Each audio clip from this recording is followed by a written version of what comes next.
Welcome, everybody.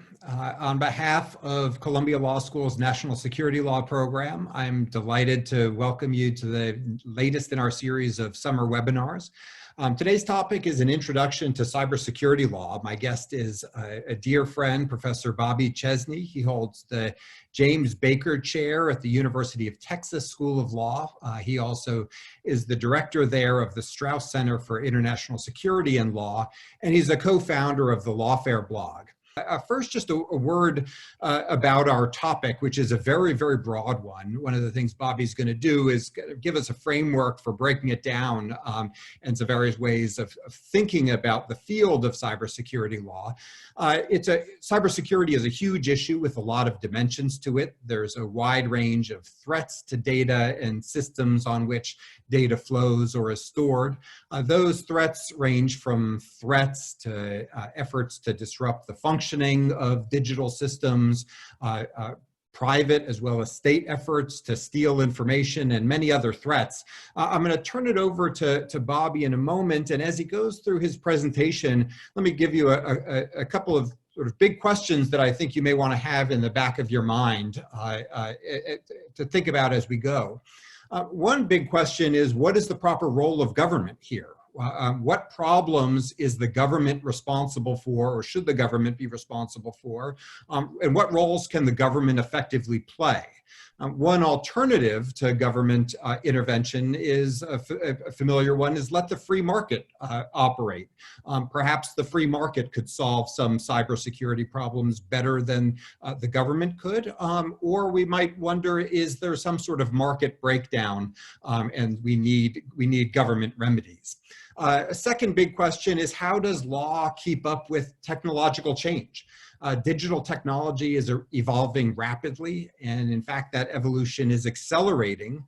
Law, by contrast, tends to change very slowly. By design, it changes slowly. So how do we structure law in this area to keep up with technology and ever-changing threats? With that, I'll turn it over to Bobby to kick things off. Fantastic. Matt, great to be with you, and thanks to all of you for spending time with us today. I'm very excited about this. So as Matt said, this first part of the webinar, we're really going to be focused on providing a full tour of the horizon of cybersecurity law, but with a healthy dose of policy along the way, because you really can't understand what the law is doing and what it's supposed to be doing or what it could be doing without appreciating the problems it's trying to solve. So in that spirit, and further to Matt's observation that there's a way of dividing this into the defensive orientation and what we might call the offensive orientation, let me unpack that idea just a little bit more. If we start by asking, what is the government's overarching interest, which is really an indirect way of saying, what is our society's overarching interest when we talk about cybersecurity? The first and foremost idea that's going to come to mind, of course, will be the defensive perspective, the effort to secure our computers, networks, and systems from unauthorized or excessive access that, whether it's conducted for fun or for more malicious reasons, aren't supposed to be occurring. That's the kernel at the heart of cybersecurity. But defense isn't society's only interest. It's not always the case that in all circumstances, the highest priority from society's perspective, and therefore from the government's perspective, is to minimize intrusions and excessive access. There are other contexts in which other competing government interests of a variety of kinds can lead us to carve out systems, legally speaking, so that there can be activities that are affirmatively trying to break into systems. This paired webinar discussion reflects this. In this first session, for the next hour or so, we're going to talk entirely about that defensive mission at the core of cybersecurity. But then when we come back after the break and do the second session, we're going to talk about these other circumstances where in hopefully carefully calibrated ways, we see the legal system paving the way for intrusion and for hacking, et cetera. So let me give you a roadmap of where we're going to go. At the highest altitude level, there's the promoting defense discussion, and then there are all the exceptions I just noted. This session, we're going to focus in class 1 on promoting defense, and here's where that's going to take us. First of all, we're gonna walk through the toolkit. When we say that the government has an interest in promoting cybersecurity from a defensive perspective, it's not immediately obvious what follows from that. The government has a variety of different tools, some of which it's been using, some of which it hasn't necessarily been using, could use more. And my aim in this discussion is to give us a pretty firm sense of what those tools are. And here's how we're going to do it. In my mind, you can group them into clusters. One of the clusters advances the defensive mission by imposing cost on attackers. And these don't all always work, but the tools that are available there can be impactful. But that's only one part of the operation. Another possibility is to focus on the things the government and law can do to incentivize the potential victims of attack, whether they be private entities or public entities, to put more money, resources, effort, priority into improving their own defenses. And then third, and related to that second idea, but slightly different, just what can be done just to make defense easier? Are there certain things that the legal system, in order to effectuate policy, can do to pave the way for better defense? Under the imposing cost heading, we'll talk about prosecution, we'll talk about suing people, and we'll talk about a bunch of different things that I've grouped casually under the heading of statecraft. Under the incentivizing defensive investments heading, we're going to look at regulation, we're going to look at imposition of litigation risk, we're going to look at contract leverage, and we'll even take a quick glance at transparency mechanisms and how those can help. And under the heading of making defense easier, we're going to look at information sharing, which is the most commonly talked about thing in this space. And we'll look relatedly at the cooperation mechanisms that help that happen. And then we'll talk about something we don't actually see a lot of, and that is direct intervention to directly administer defense, either ex ante or ex post. Ex ante before breach occurs, ex post afterwards. Now, it's important to underscore that all of this is taking place in an environment in which the law, such as it is, both enables and constrains what can be done. And in that sense, law is no different than budget, politics, diplomatic circumstances, technological feasibility. These are all elements that go into the overarching ecosystem that defines how it is we do what we do, and perhaps explains why it is we don't do certain things and why it might be hard to do those things. Law is one of those pieces. Unlike some of those pieces, law can be modulated, at least sometimes. Not easily necessarily, though sometimes easily. All that will be in the background. So having said all that, let's dive right into it and make the best use of our time by digging in systematically through this outline, go through the roadmap. We're going to talk first about imposition of cost on attackers, and we're going to start with prosecution. And I've chosen to emphasize here the Computer Fraud and Abuse Act, the CFAA. If you're not familiar with the terminology, just get used to that idea, that acronym, CFAA, Computer Fraud and Abuse Act. That's shorthand for 18 U.S. Code Section 1030, which is the most discussed and most central of the various federal statutes that tend to come into play in these conversations. CFAA has been around for quite a while. It's controversial in many of its applications. It's actually a cluster of a number of different criminal provisions that easily could have each been given their own number, and we might talk separately about them. There's stuff in there that it's really about fraud. There's stuff in there that's about passwords. There's stuff in there about stealing government information, but the piece of the CFAA that does the most work, and it's what most people have in mind when they talk about this, is a subsection that, and I'm simplifying here, effectively makes it a federal felony to engage in either unauthorized access to a computer system. And by the way, the computers that are covered, if it's connected to the internet, it's covered. Don't be bogged down in the statutory language, which makes it sound a little narrower. It's quite broad.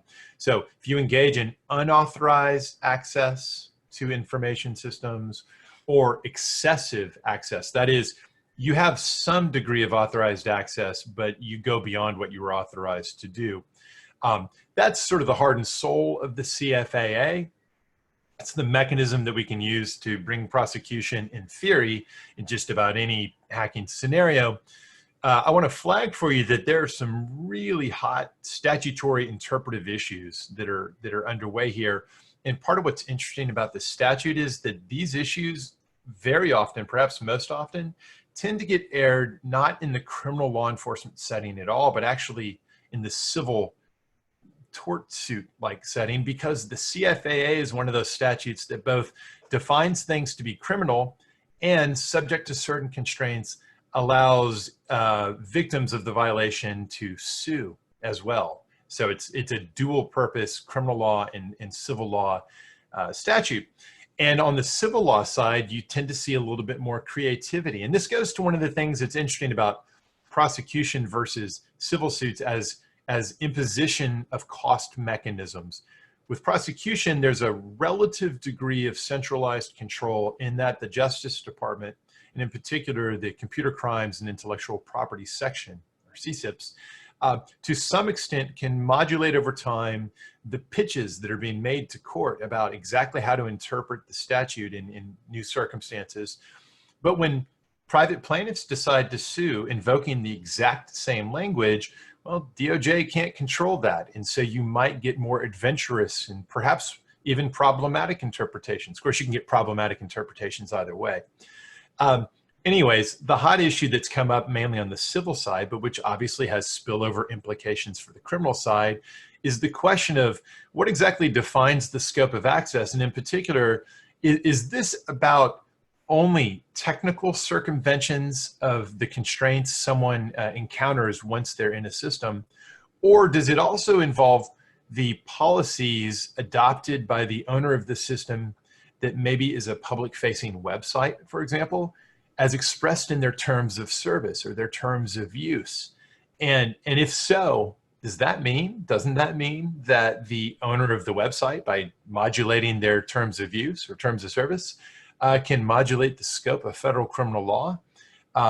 It's a somewhat unsettling possibility, and the courts have been wrestling with this in recent years. There's a Supreme Court case that's currently pending that may shed light on this. Suffice to say that the general trend is away from the more expansive interpretation of liability and towards a somewhat narrower interpretation of liability. Now, that's just the federal CFAA. Every state has got some sort of analog. There's a Computer Fraud and Abuse Act, even if it's not called that, just about every state level, and they all have their own twists and turns that don't necessarily precisely track the federal one. And then you have other federal statutes like the Wire Fraud Act and various password protection and identity theft type protection provisions in them. So there's a whole panoply of federal criminal provisions and state analogs. Sounds like the prosecution tool should be a pretty powerful one for imposing cost on attackers. And yet it's not really that effective, I think most observers would say. And so the question arises, why not? Why don't we see more effective cost imposition and therefore more specific deterrence and therefore more general deterrence? Because we don't seem to see a lot of that. The problems are closely related. There's attribution, which is the whodunit question. And in the cyber domain, of course, attribution in general with crime can be very difficult. Seems to be persistently difficult, to borrow a phrase, in the cyber domain.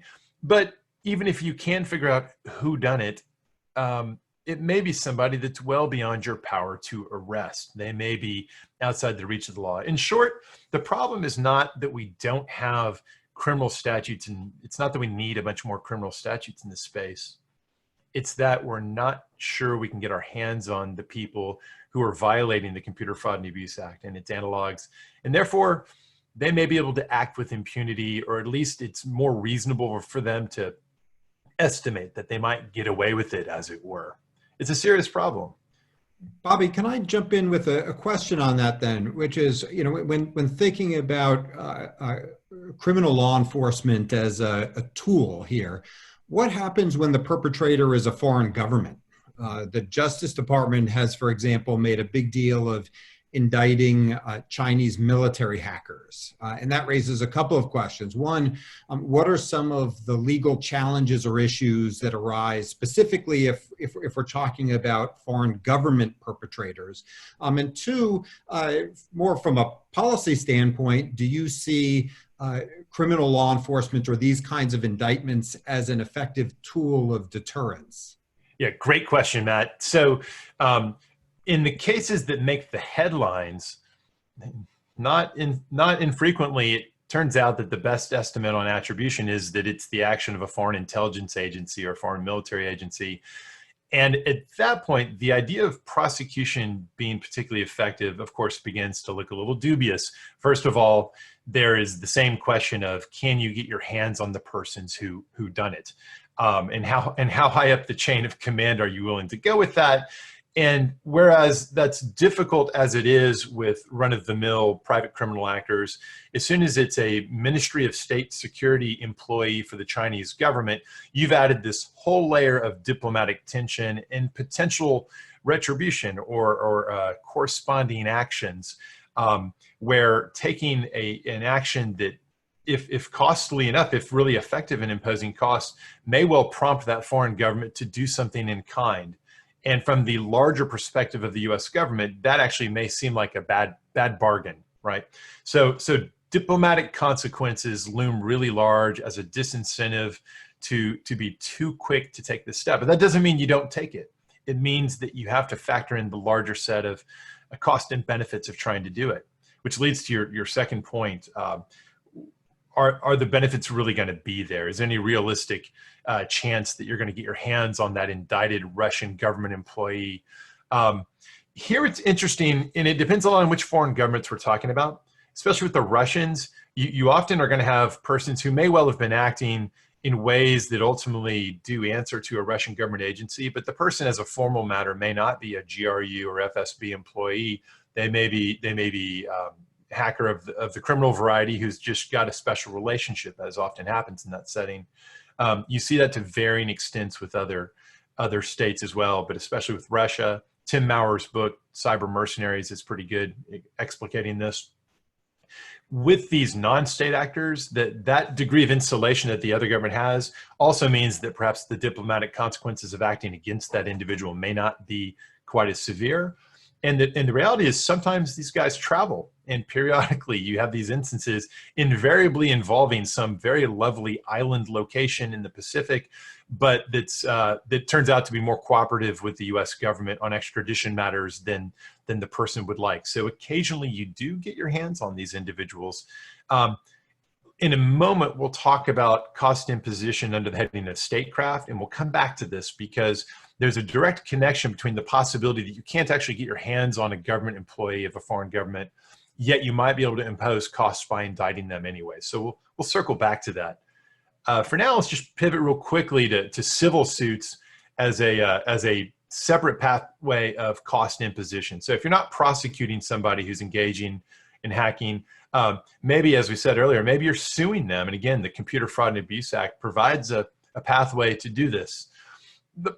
This area is not terribly interesting compared to prosecution and the other tools of statecraft, in part because all the same problems we just identified with prosecution, they're there as well with the types of intentional torts and statutory torts that a victim could turn around and try to use to go after the perpetrator of the offense. Now, to be sure, there's nothing more American than this tool set, right? I mean, here's one of our local plaintiff's attorneys that you see on the news, on commercials during the news hour, the Texas Hammer.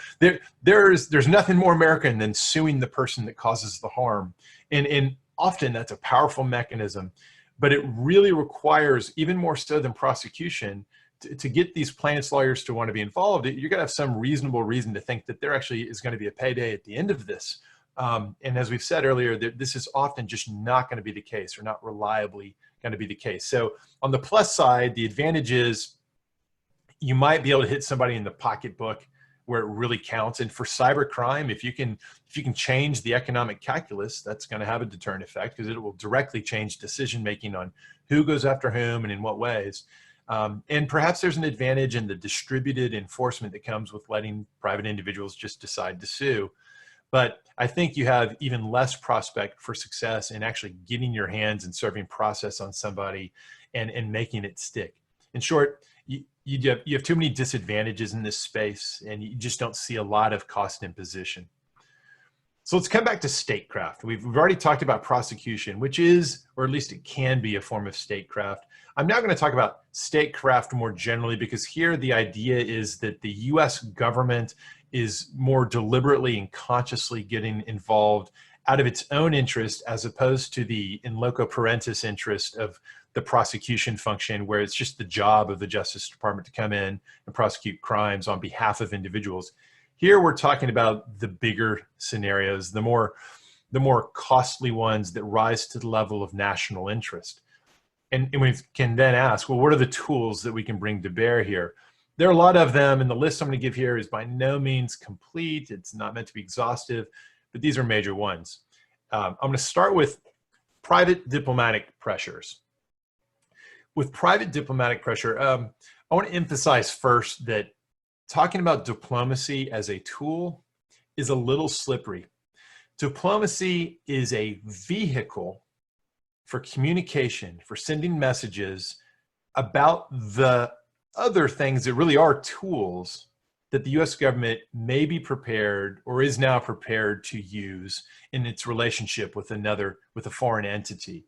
So to engage in private diplomatic conversation or communication in and of itself doesn't directly achieve anything. It's a question of what's actually being communicated. And typically we're talking about a message being sent to someone that if something continues or does not stop, then the following set of actions may occur or definitely will occur. Those are really the tools. Private diplomatic pressure or diplomatic communications, it's a way of letting someone know that so as to increase the certainty they have in their mind that as they make certain choices, the consequences are going to fall out a certain way. And the hope would be that you alter their calculations by making them think it's more credible that something will be attributed to them and that the US government will take some costly action. But that costly action isn't necessarily just going to be diplomatic pressure as such. Now, notice there's no particular legal angle on this. It's clear that the US government has the authority to engage and that the executive branch has the Article 2 authority to engage in diplomatic communications to send whatever messages it may want to send. But it gets more interesting when we move to the next aspect. Public diplomatic pressure as an end in itself. That's a nerdy way of referring to something that's better simply described as naming and shaming the foreign government or foreign entity. By going public with an attribution and denouncing it in some way, casting it in as negative a light as you're able to do, then you're potentially not just communicating, and you may or may not be directly threatening anything, but you are putting, by going public, you're putting public pressure to bear on that foreign government. Now, whether this is really actually costly in any meaningful way depends on a lot of things. It depends on who that foreign government is and how they perceive the fallout from being publicly named. Some, like the Russian government, may not perceive this as an overall negative thing at all. The Russian government is often said to appreciate these sorts of attributions, even for things as nasty as the attempted assassination in the UK of a Russian citizen there. Those sorts of things do tend to cast the Kremlin in the light of a 10-foot tall, dangerous entity. And that has certain domestic political benefits for the Putin regime, and it has certain international diplomatic intimidation benefits as well. Naming and shaming the Russians, query whether that's actually costing anything at all. It may be actually conferring a benefit. With China, it was at least historically thought to be a different kettle of fish. There was a lot of thought 5-6 years ago that being willing to effectively attribute hacking to the Chinese and doing it in a loud and embarrassing way really was very unwelcome in Beijing. It might be simply a different culture about what they're willing to be seen to be doing publicly. Might be that it creates internal frictions. It could accentuate frictions between, say, the intelligence agencies and the military arm. harmful to diplomatic initiatives, et cetera. Of course, even when you've got a foreign government that is sensitive to naming and shaming, the naming and shaming has to be credible to be effective. And credibility in turn is going to be a function of a lot of different factors. Who's doing the attribution? Can they be easily dismissed as having a bias? And of course, you'll see lots of efforts to dismiss anything the US government says about China along those dimensions. How much detail is given? When North Korea was designated as the source of the Sony picture hacks, FBI and ODNI, I believe, collaborated to put out some language about what the basis for their attribution was. But it was very cagey. It did not show all our cards.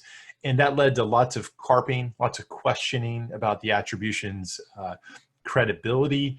And so over time, we've been learning as a society that if you're going to try to go this particular route, name and shame someone, whether as a prelude to just signaling to them or because you think that's costly in itself, you've got to think very carefully about how you message that.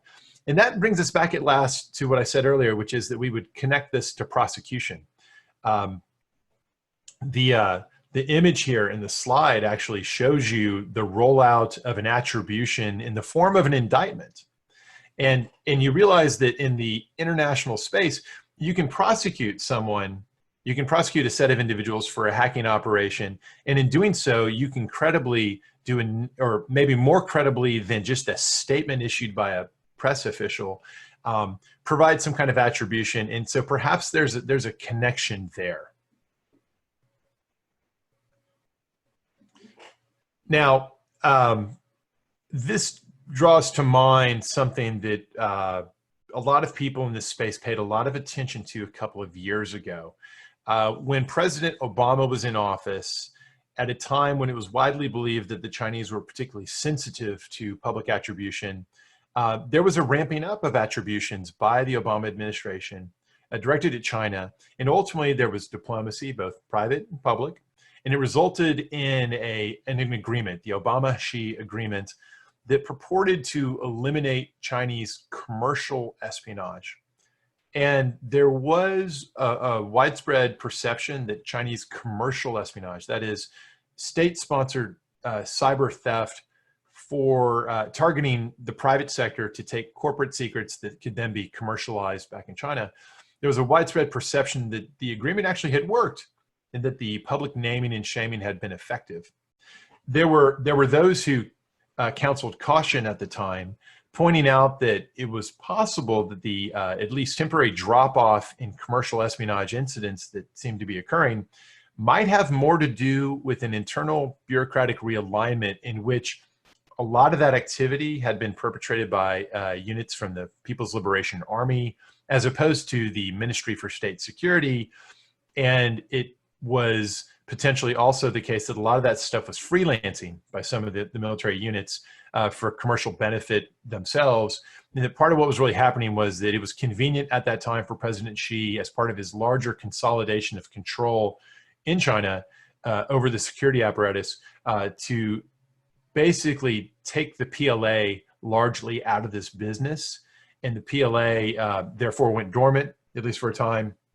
And the Ministry for State Security, which would be a more subtle, more likely to not be detected set of actors, eventually would resume a lot of that same work. And over time, it's become clear that this agreement certainly did not, if it did have any effect, didn't constrain China long. So moving on from diplomatic pressures, what about something that the United States is almost uniquely able to do on its own? Imposition of economic sanctions. And the slide here shows you a screenshot of a news piece talking about sanctions against Russia for cyber activity. The United States does have remarkable leverage because of the degree to which we can afford to take this sort of action in ways that don't result in very obvious tit-for-tat retaliation that we can't bear. And because of just our preponderant position in the international economic system, and especially the financial system. But how does it work legally speaking? The basic idea is this.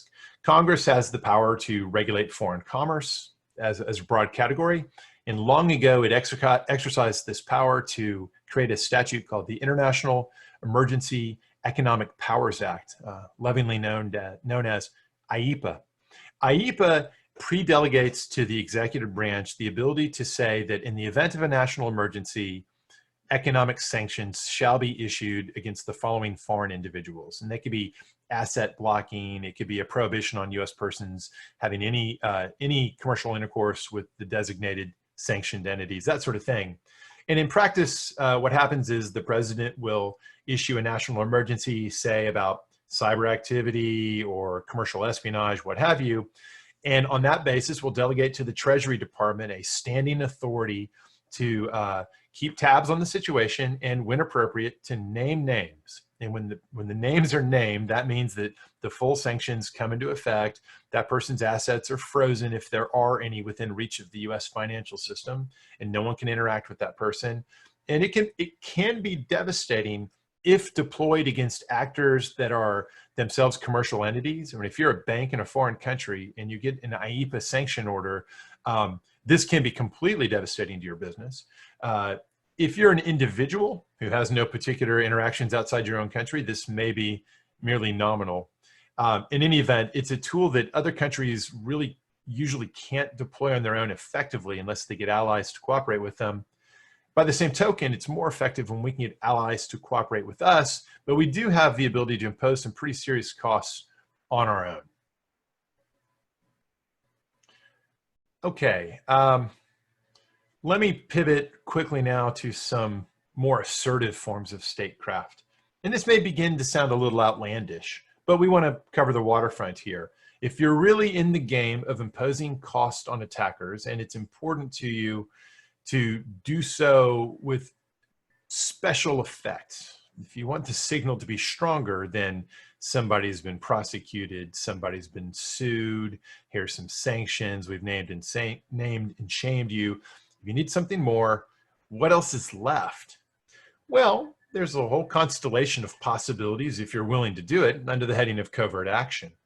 Covert action is shorthand in the American system for any activity the U.S. government causes to occur to affect events overseas where the role of the U.S. government is not meant to be apparent or publicly acknowledged. And this could be something done to impose a cost on a malicious actor in the cyber domain. So there's somebody who has hacked us in a way we think is too costly. You could respond in kind covertly. The slide references, as you can see, Stuxnet. Now, if you know what Stuxnet is, you'll appreciate that this isn't exactly an example of what I'm talking about. It was, according to what has been publicly said, a covert action program, the United States and Israel, to use cyber means to disrupt an Iranian nuclear enrichment program. It wasn't in response to Iranian hacking. It was in response to counter-proliferation concerns involving Iran. But it illustrates that covert action can take place in the cyber domain. But it would be a mistake to think that when the United States is trying to impose costs on an attacker, we're somehow bound legally or as a matter of policy to respond in kind. So if the provocation that is leading us to be thinking about imposing cost, if that provocation is in the cyber domain, yeah, we can respond with some sort of covert cyber response. We don't have to. As Thomas Ridd's book, Active Measures, recently has chronicled the long history of covert action. This is a fascinating book, by the way. I highly recommend it. It's not until recent years has it involved cyber domain activities, and it doesn't have to be entirely about that. It can be information operations. It can be all sorts of things. Legally speaking, I think we'll save till the second half, the class 2 of this seminar pair, the legal framework for covert action. Suffice to say that there is a fascinating and complex U.S. domestic legal framework, and there are some really interesting international law questions that arise when we're under this heading. But we'll save that for later when we're exploring how the U.S. government really might do these things in the cyber domain in particular. And for now, let's just complete the tour of statecraft tools by noting, of course, you could have just out and out military action. Now, again, the military action, you could have Cyber Command do it. The military could do something in the cyber domain, so a within domain response. But it certainly doesn't have to be. If we're talking about an extreme enough provocation, the sort of thing that otherwise would warrant, as a matter of our politics, as a matter of our law, as a matter of international law, and as a matter of the international diplomatic environment, an actual kinetic military response, well, in theory, that's on the table. But again, this doesn't happen much for obvious reasons, if at all. What instead is going on here that's interesting and important is the threat that this could occur in response to a sufficiently serious provocation. So let me foot stomp that. The key role that the potential for military action is playing in the current cyber framework is the threat that always hangs out there, that if something is done to us that is costly enough, then if we can attribute it to you and we judge it otherwise legally and strategically and as a matter of policy and politics acceptable, there could be a military response. And so the possibility or the threat of military action really looms large here and plays its own role as an instrument of statecraft. The ability to threaten credibly is a powerful tool of statecraft and feeds right back into diplomacy. Bobby, let me jump in there with a question that ties together a number of audience questions and comments I've seen so far, which is, how do you assess the role generally of deterrence in cyber defense? You've gone through here a number of different tools that can be used to threaten costs on certain adversaries or rivals. And one difficulty in thinking about deterrence is a measurement challenge. It's very hard to know when it's working, what didn't happen. It's hard to know why something didn't happen. So there are certain measurement challenges, but there are also, I think, some real questions about just how effective, how credible these tools really are. You mentioned the Obama-Xi US-China agreement on cyber espionage or commercial espionage that was sort of hailed at the time as a successful, sort of a successful exercise of some threats of cost that kind of brought China to the table. That as you've said, doesn't seem to have held as an agreement.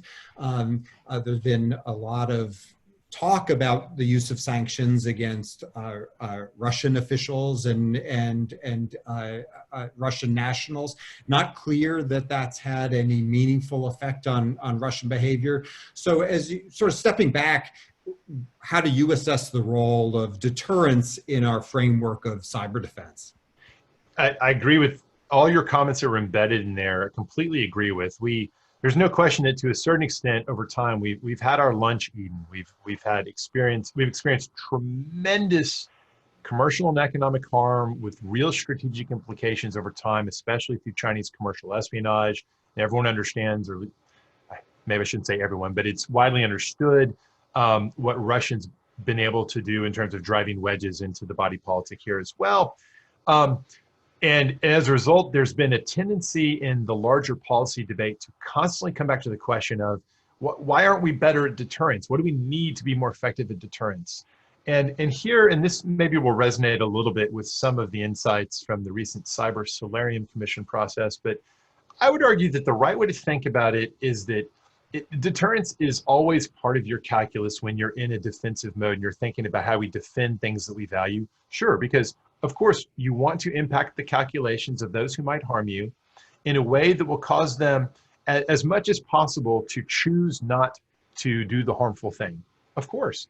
But it's not just a question of whether or not you can come up with a robust enough set of cost imposition tools and enough willpower to impose them. Yeah, it's part of it, but you would never really look at it just from that perspective. There's two other things. And they all start with D, by the way. So it's the 3 Ds is how I talk about it in my class. One of the other Ds is just pure defense. And sometimes this is called deterrence by denial. You're increasing the likelihood of a good decision by your adversary, that is not to attack you, by increasing their estimate of the cost of successfully attacking you because you're boosting your defense. Yeah, that's part of deterrence, but let's not overly complicate it. Let's just focus on the idea that you want to defend as well as possible. And we'll turn to that in just a moment so we can examine what is done legally and policy-wise to improve defense. What's the third D if defense is 1 D and deterrence is the 2nd D? And that's disruption or even destruction. And we're going to see that in the second half of this webinar pair. where lately there's been ever more attention paid towards simply degrading or disrupting the ability of our adversaries to effectively attack us in the first place, even when they're not deterred. That is, sometimes you're just not going to be able to stop, say, Beijing from deciding that it's in their best national interest to try to steal, for espionage purposes of the traditional and the commercial variety, secrets in the cyber domain. We're not going to deter them entirely from doing that. So what do we need to do? We need to defend better, and where possible, if it's safe to do so, actually disrupt their ability to be effective. With the Russians, are we going to be able to deter them from interfering with our election and doing various other things? It'd be nice if we could, but in the meantime, in addition to defending better, we can, and now we increasingly are, getting into those systems and disrupting their efficacy. And we're going to talk about that in the second half as well. So bottom line, deterrence needs to be considered as part of a multi-pronged strategy of maximizing or optimizing your defense, being as effective as you can be, safely engaging in disruption operations where it's appropriate. And then I think if you also bulk up your cost imposition tools as much as you can and develop the political will to use them, which is something we've gotten better at over time, then you're effectively doing what can be done. But it'd be a mistake to think that thereby there would be no more nation state adversarial hacking against us, but we wouldn't suffer quite as much. And I'm just going to note, because I've gotten some questions on this. A big part of cyber defense is, what can the private sector do? This gets back to one of my original questions about the proper role of government. I know that this last slide was really about tools that the government wields, right. And what we're about to go on to is really focused on the role of the private sector responsibilities, with law perhaps playing some roles in encouraging them.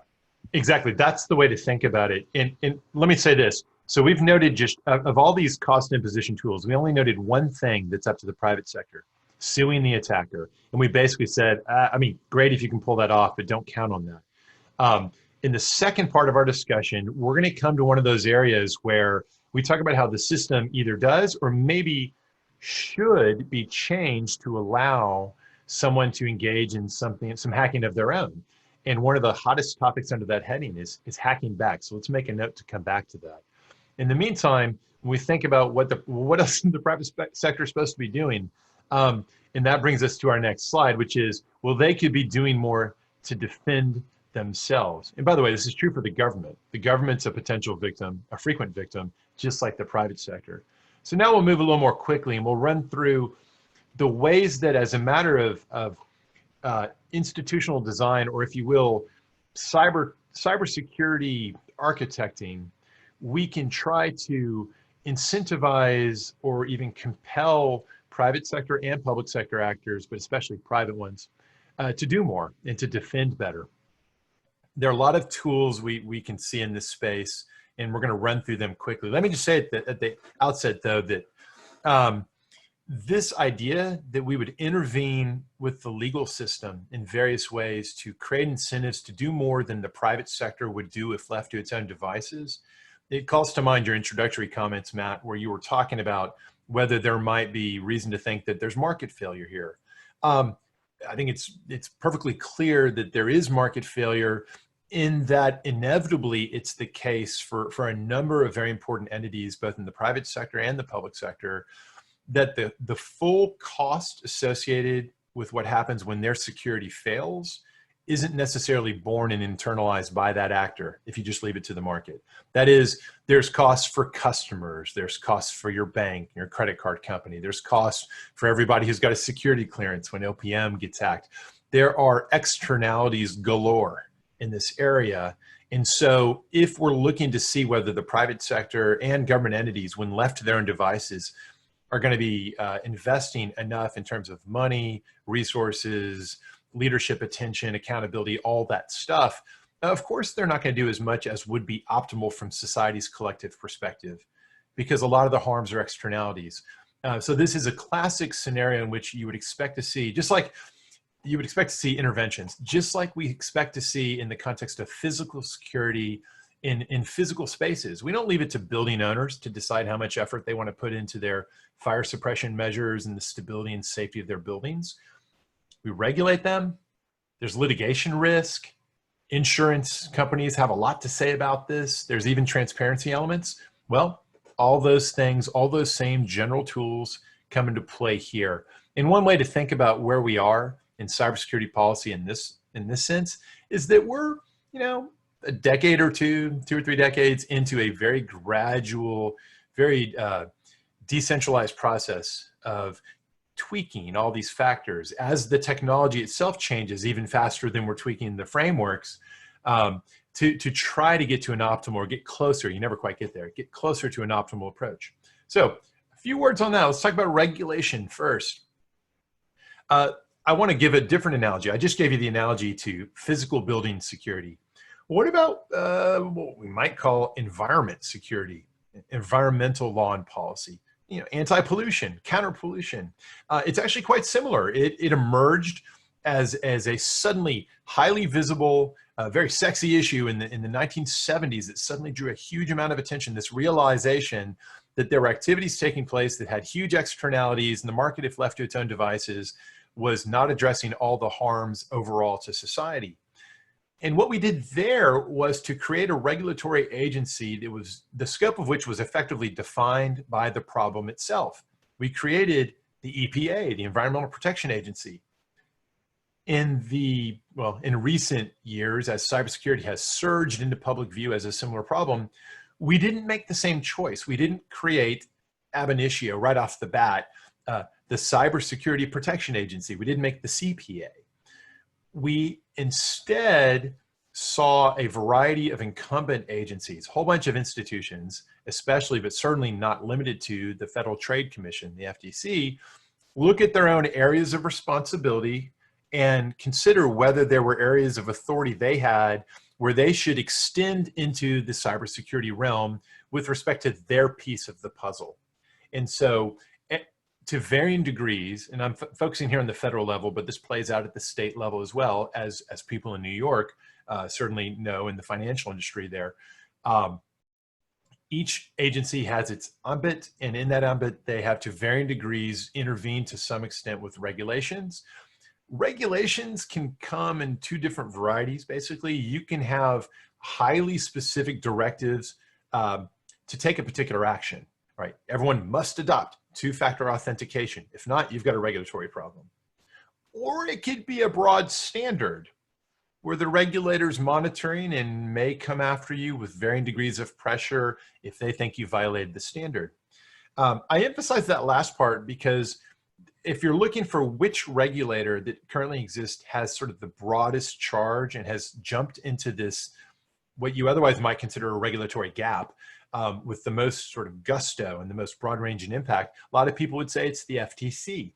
The FTC Act already, for a century has given the FTC the ability to intervene when there is deceptive commerce or deceptive practices in commerce or unfair competition. And it turns out that the FTC has been pretty entrepreneurial in interpreting what counts not just as deceptive, which of course we all get it that the FTC might get involved if a company is falsely advertising and trading on claims of strong cybersecurity that aren't actually carried forth, but also interpreting unfair competition to encompass a broader swath of cybersecurity failures and inadequacies. And in many respects, I think a lot of people, some supporters, some critics of this, have said the FTC has effectively taken the unfair competition authority it's got and construed that as a general mandate to police at least the entities engaged in commerce to incentivize them, to drive them through this broad standard to try harder in cybersecurity in almost a common law-like fashion. And it's been controversial, but also fascinating. Could be that over time, the United States will shift to more of an EPA model. Maybe we'll turn to the existing Homeland Security component known as the Cybersecurity and Infrastructure Security Agency, or CISA, and give it something broad, the types of authorities you might associate with the EPA, but we certainly haven't done that yet. And there's been no serious proposal that I've seen in Congress to do that sort of thing. And so what has proven to be more politically viable has been not to create new regulatory authorities, but simply allow the existing agencies begin to activate the authorities they've already got. You end up with perhaps a panoply of standards, and that has advantages and disadvantages, of course. Now that's the regulators. What about litigation risk? Do we have a similar migration of existing civil liability concepts applied to the victims and potential victims of breaches that might incentivize them to protect better, to put more money into their defenses, just as we expect building owners to put more money into their building security because of negligence risk and premises liability risk? And have we seen any statutory interventions to speed that process along? Yeah, a little bit of both. It's hard, we said earlier, to sue the attacker. It's easy to sue the victim. Now, the victim's not going to sue itself, except, of course, if you're a publicly traded company, in which case your shareholders will effectively, you'll effectively sue yourself through your shareholders, no doubt. But with other companies, it's the downstream people, it's the customers, it's maybe the employees, it's the credit card company or the bank, it's whoever's affected by the breach that you suffered. You may be gone after, you may face liability, and therefore you may anticipate that if you don't invest more in your security, you'll face these sorts of problems. And the question therefore arises is, how likely is it you're gonna actually suffer liability? What's your estimate of your risk here? It's awfully complex. I will say that these suits have sometimes resulted in tremendous settlements, sometimes judgments, but they've often just gotten poured out and not been effective and dismissed. And because it's difficult in some contexts to prove your damages. That's, I would argue, the major break on this sort of litigation risk in general. And there, you know, the irony is there's so much data breaching occurring, they can be very hard to show, even if your identity's stolen. Well, is that because of Target, or was that because of Anthem, or was that because of OPM? I mean, there's so many possibilities. Was it Netflix? Was it Marriott? Sorry to pick on those companies. Those are just some of the big names that just popped into my head. Proving causation and proving actual damages where maybe nothing's happened, you're just fearful that your identity will be stolen, but it hasn't actually happened yet. These are major breaks on litigation. And this, as always in the litigation context, is why class action certification really matters here. The chances of pulling someone to the settlement table and getting real dollars out of them, pretty slim in these types of settings, unless you can get class action status. But if you can, then the risk is too high and you can see settlements. Now, I want to emphasize that some states have intervened creatively to overcome these limits to being able to sue. California in particular has been tweaking California civil liability concepts in order to try to get around the damages concept. In effect, what people are trying to do is craft mechanisms so that there's sort of a liquidated damages concept, or it's established as a matter of statutory damages that, yes, you can sue. Insofar as an entity is in an environment where that's the law, that is going to be a powerful driver to do more. Bobby, let me jump in there with two questions. One, why don't we see more of a role for negligent suits against software makers? I mean, one possibility is if a lot of cyber risk comes from exploitation of bugs in software, let's try to incentivize software makers to make software that's less buggy. Why don't we see that happening? Second is, what about the Internet of Things? There's a ubiquitous problem of insecure Internet of Things devices. Can litigation or perhaps legislation to create litigation risk of the kind you talked about help here? So the software question is a huge one.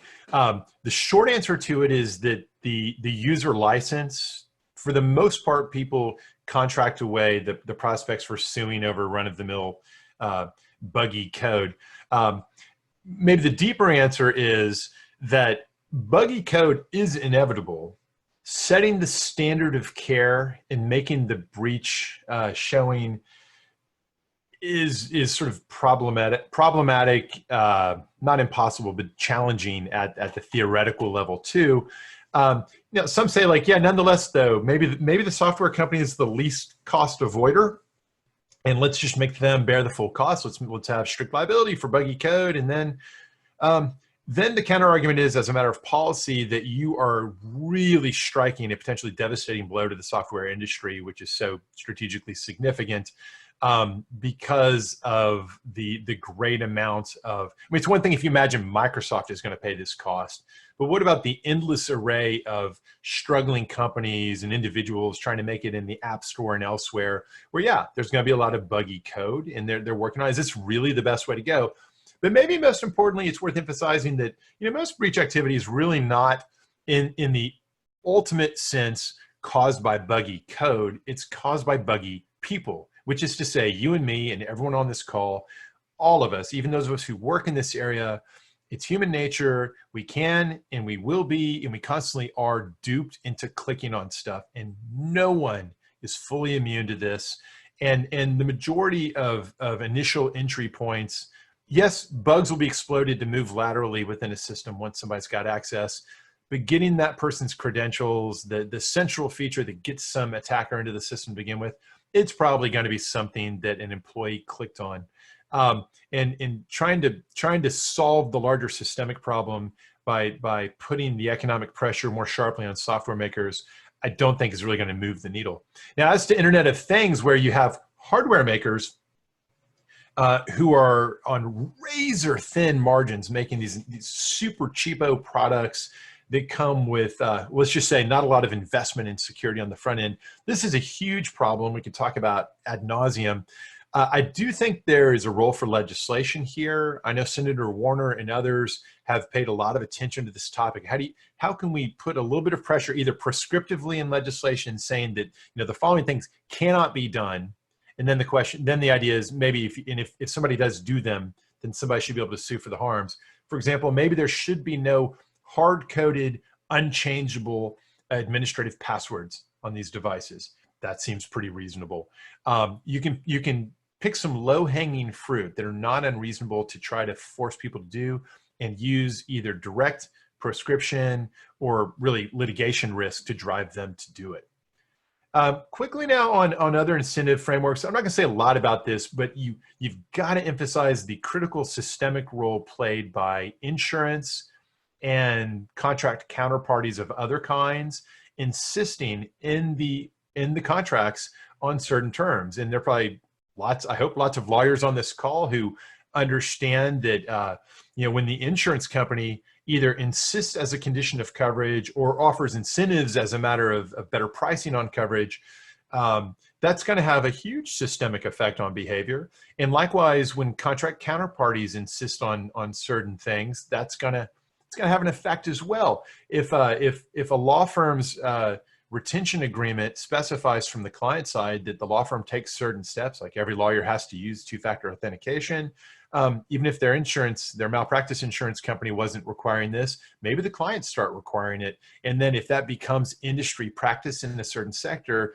then you get a nice leveling up in a particular area of security. We're seeing some really interesting things happening here where a particular contract counterparty, the Defense Department, has a lot of sway, as you might imagine. And so there's a lot of pressures being brought to bear on the defense industrial base, that whole giant sector of commercial entities, to try to make them go through something called the Cybersecurity Maturity Model Certification process. It's a way of basically trying to force best practices onto the private sector if they want to contract with DoD. And we can talk about it more later if y'all want. It's proven to be easier said than done. This is a long-standing challenge. Next, a quick note on transparency mechanisms. What do I have in mind here? You can create some interesting pressures, pro-defensive pressures, if, as a matter of regulation or directive, you can make particular entities go through a risk management process of identifying what known cybersecurity risks exist for the types of software and hardware they're using, and then make them have a publicly visible, or at least visible to a regulator or overseer, set of decisions that are documented and explained as to which of those risks are being accepted and left unaddressed because that's the right business decision given the cost and benefits, and which ones are being addressed. And forcing a C-suite person to put their name to the decision to accept known cybersecurity risks, obviously there's a potentially powerful galvanizing effect. I believe that the Trump executive order on cybersecurity from spring 2017, which was an interesting product that had a lot of the Obama team had been working on this, and a lot of the good ideas were carried forward by Tom Bossert and others in the Trump administration. I believe they brought some kind of mechanism like this to bear as a matter of executive order within the executive branch. And there was a separate provision in that order saying that a study ought to be done on whether for publicly traded companies, there should be some sort of reporting requirement along this line, precisely in order to bring transparency pressures to bear on ex-ante cybersecurity investment decisions. All right, so that's about risk. Let's talk now about making defense easier. We've talked about punishing the attackers, and we've effectively talked about punishing, or at least whipping the defenders. What can we, the potential victims? But how about making life easier for the potential victims? How can we do that? Information sharing is the name of the game here. Oops, sorry, changed my slide there. Information sharing is a topic or a catch-all way of describing both the distribution of tactically relevant defensive information, like technical indicators of compromise, IOCs, which ideally will spread ubiquitously between private sector entities and between the government and the private sector, so horizontally and vertically, whenever it's known what they might be. In an ideal world, you have the most efficient possible, rapid, real-time distribution of those indicators of compromise. Or it could be higher order things. So it could be not tactical intelligence, but maybe operational or even strategic intelligence about the intentions of particular bad actors and the capabilities of particular bad actors. This slide from CrowdStrike nicely captures all the different types of information that in a perfect world would flow seamlessly and rapidly, both horizontally in the private sector and vertically between the government and the private sector. It doesn't always happen like that. That won't be a surprise to anyone on the call.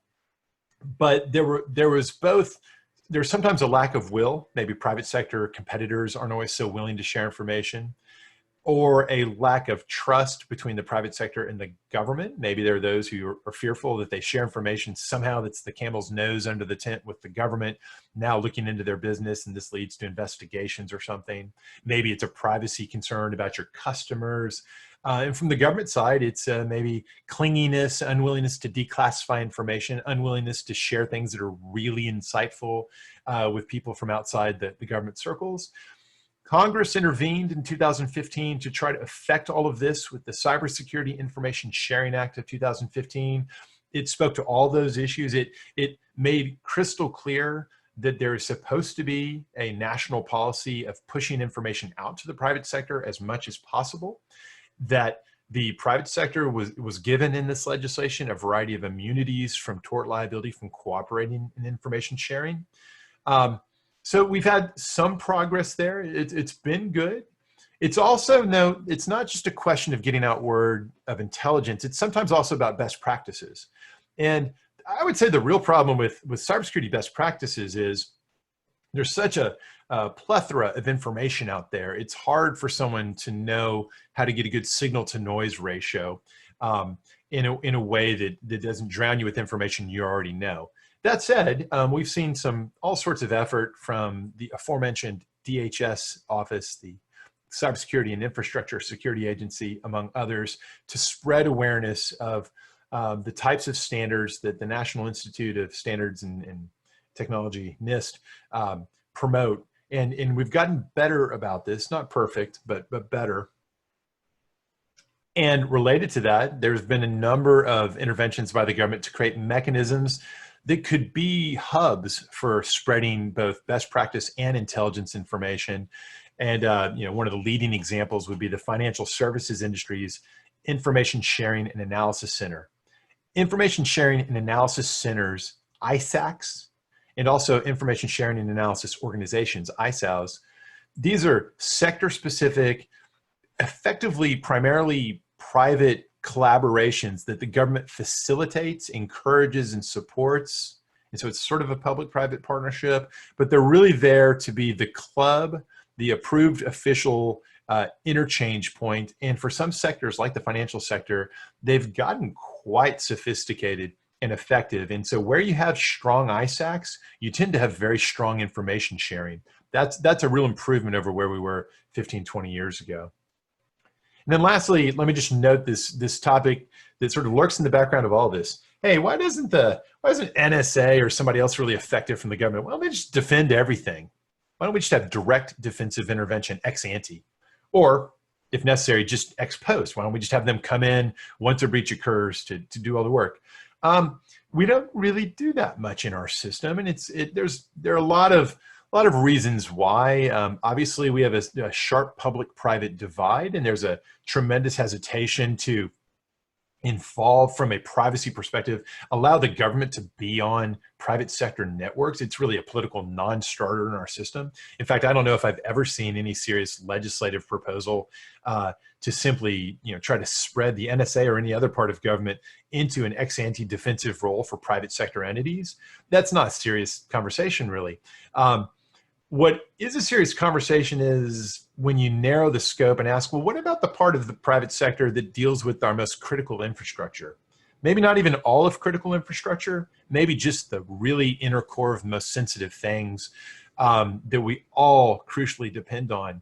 A lot of that is in private hands, and notwithstanding the extensive amount of information sharing style support that the government provides, and the regulatory overwatch that government regulators provide, at the end of the day, those private sector entities still are defending themselves. And this goes to something, Matt, that you brought up in the very beginning, which is, what's to be said about the private versus the public roles?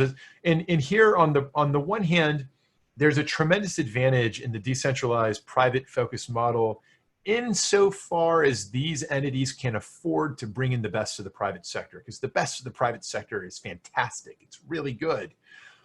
If they can't afford that, or just aren't motivated enough to spend in that direction, and if the defense is mediocre, run-of-the-mill, then it can be very problematic.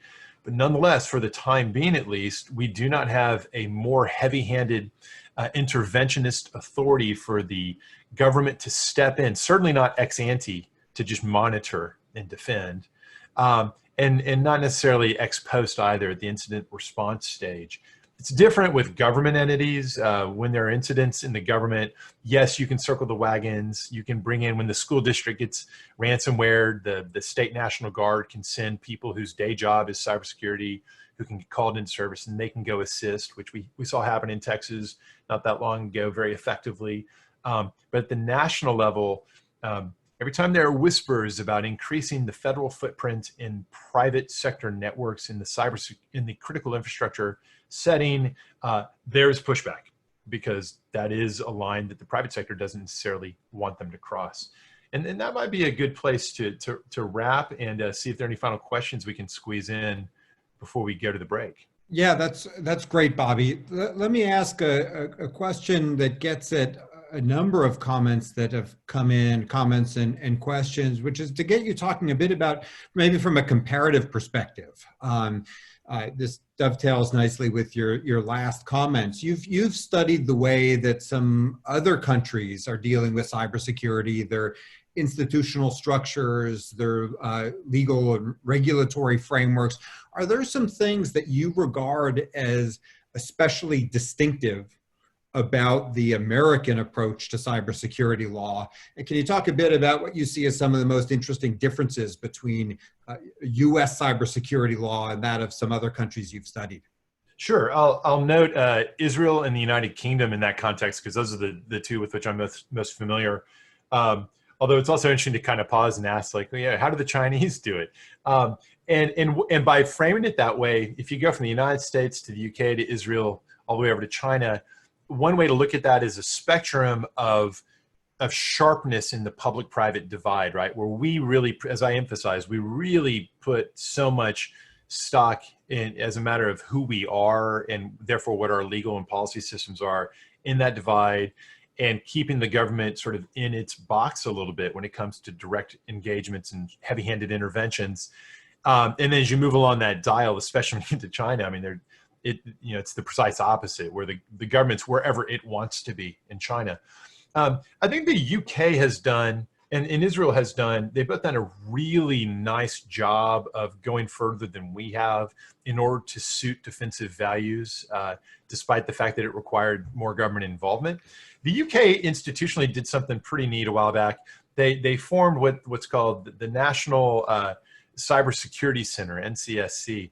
The National Cybersecurity Center, it has a lot in common with the DHS entity CISA that I mentioned earlier in my remarks, but it's not situated within a civilian entity of that sort. It's within GCHQ. GCHQ is the British NSA, the British Signals Intelligence Agency. So it would be as if our primary civilian government interface with critical infrastructure was actually just a part of NSA, albeit with lots of interagency partners. We don't do that because people would go bonkers if we did that. It's pretty clear it's a non-starter for our system, but they have a different relationship. It goes over better there. And so they don't have the same public suspicions and anxieties about GCHQ that we often have in our society about NSA. And it enables them to much more directly integrate the world-class capabilities that both NSA and GCHQ have. The Brits can do that much more directly in NCSC's operations. The Israelis, I'll just note, are just even more thickly integrated. And what they've especially gotten good at, that we're really bad at, and in fact, there was just a story, I think, 2 days ago about how bad we are about this. The Israelis are thinking about this from the basics of education, all the way from youth education all the way through to cultivate the talent pool and to create really meaningful career paths where you can go into the government service, you can be in the relevant parts of the national security apparatus to do this work, but you can also then go in the private sector, and the private sector and the government have very strong relationships. And there's a lot of flow back and forth. They're obviously in different circumstances than we are as well, but they both stand out to me as models that we have to constantly look at to see if there's something we could learn from. That's a perfect note to end on. So I want to thank Bobby for a terrific first talk, an introduction to cybersecurity law. So thank you again, Bobby.